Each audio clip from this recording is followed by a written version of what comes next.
Il y a 2 ans, une start-up montpelliéraine était sélectionnée pour un vaste projet scientifique. L'objectif, restaurer les herbiers de la mer Méditerranée. À présent, l'heure est à l'expérimentation en laboratoire.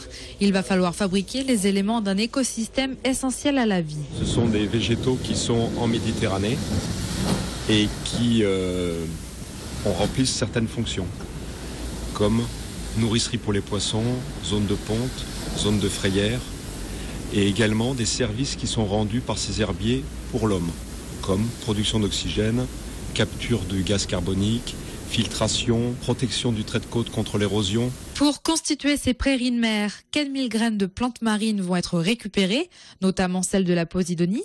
2000 graines et boutures vont ainsi grandir et grossir dans les aquariums de la pépinière.